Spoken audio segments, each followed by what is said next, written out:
Welcome. Today, we're tackling a big one, a challenge that shows up in clinical practice all the time, telling the difference between delirium and dementia. Now, on the surface, they can look surprisingly similar, but they are fundamentally different, and knowing which is which, well, it's absolutely critical for your patient.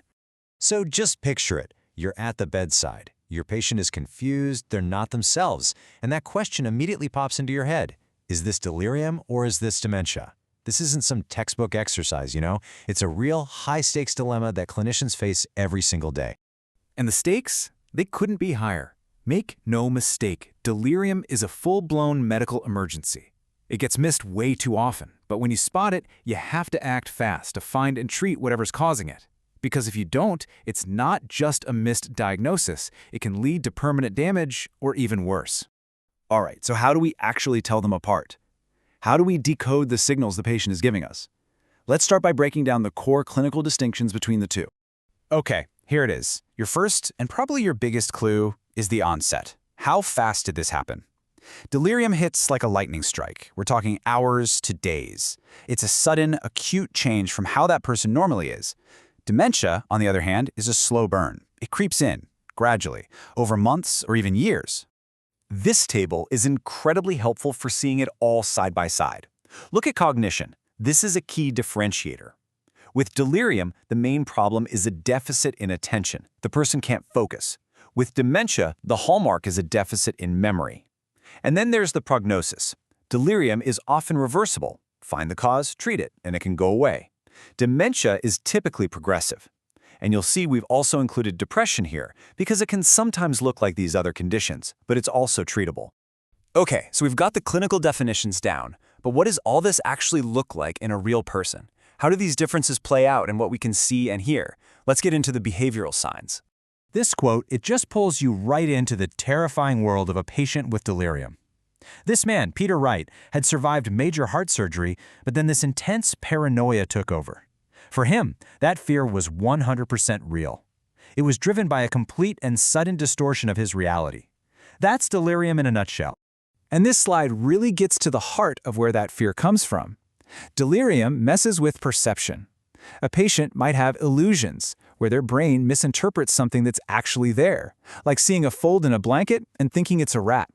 Or they can have full-blown hallucinations, seeing things that aren't there at all, like spiders on the bed. With an illusion, you might be able to clarify, but to the patient, a hallucination is absolutely real. Now let's switch gears and contrast that with the slow, creeping losses of dementia. A good way to remember them is the 3 A's. First up is aphasia. This isn't just forgetting a word now and then. This is the gradual erosion of language itself, starting with difficulty finding the right word, and in late stages, it can progress all the way to not being able to speak at all. The second A is apraxia. This is the loss of the ability to carry out familiar, purposeful movements, even though the person is physically capable. The brain knows it wants to put on a shirt, for instance, but the sequence of actions, how to get your arms in the sleeves, how to button it up, that whole process gets jumbled and lost. And the third A is agnosia. This is the loss of the ability to recognize things using your senses. Imagine hearing a phone ring, but the sound has no meaning, or looking at a toothbrush and having no idea what it's for. It can even mean not recognizing the face of a loved one. The world becomes a profoundly confusing and, honestly, a frightening place. All right, so we've gotten pretty good at spotting the differences. But now, for the most important part, what do we do about it? Let's dive into the practical, actionable steps, your game plan for assessment and patient safety. Okay, if you suspect delirium, this is your immediate checklist. Number 1, confirm that acute onset. Number 2, and this is so important, talk to the family. Find out what the patient's normal baseline is. From there, you basically become a detective. You're hunting for the underlying medical cause. Is it an infection, low oxygen, pain, a new drug? And while you're doing all that, you're constantly assessing their risk for falls or wandering.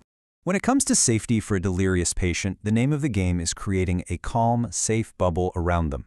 Now notice the huge one here, avoid restraints. I can't say that enough. They almost always make the agitation and confusion worse.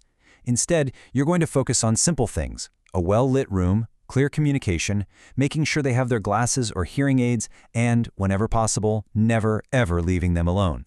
So now let's zoom in on the most common form of dementia, which is Alzheimer's disease. we're going to take a closer look at how it progresses and what it means to provide truly person-centered care. This timeline really maps out the journey of Alzheimer's. It starts subtly in that mild stage, with memory issues that are just starting to affect daily life.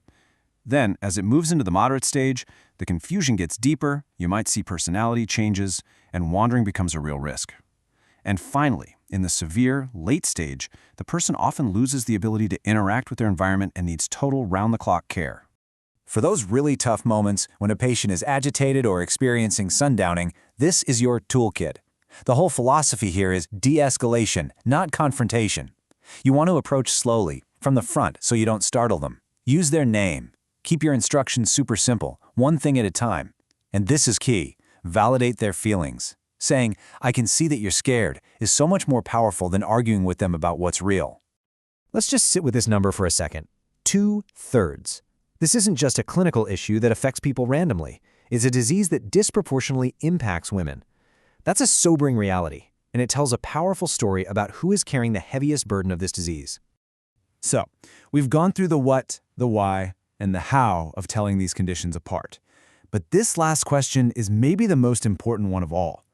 After all the assessments are done, after the care plan is written, how do we make sure we are still seeing and connecting with and honoring the unique person behind the diagnosis? Because that, right there, is the true heart of person-centered care.